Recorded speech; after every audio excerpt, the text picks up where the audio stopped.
julit la murid la tudd Cheikh Gaye di askano fi Tuubaak jë mooy saat niitu kay doon boroom lagan su njaatige tooñee démb tey surga feelu ko kanuy tooñ bu nee naa muñ du xam jàmm feek déwén ku xam Vatican daa déglu discours ba fay bawoo du xam mbett buñ ne ab abe songu sun yonen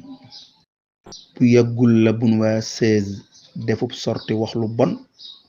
te loolaa di law la sayfu lislaam du njool ni ron bu ab abe delsee tey ni man yesu mii ma gëm dañoo dagg baatam kon démentir na sun yonen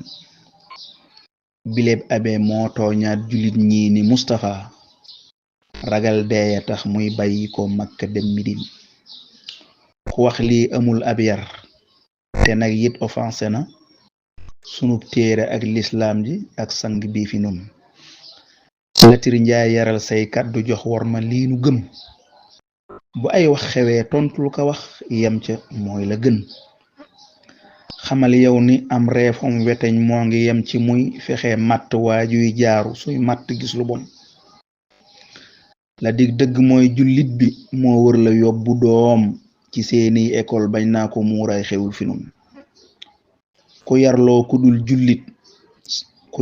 ku dul jullit sa doom yaa ngi seenu meew ci ak weñ gu ñuul mbaa lem gu juddoo ci muulu ban ku xam weyu ñaw xam fay xasan bum di wokkulu wa illaa na wut koo xam ni ràññee na fay xasan. Assalaamu aleykum wa rahmatullahi wa barakatuh.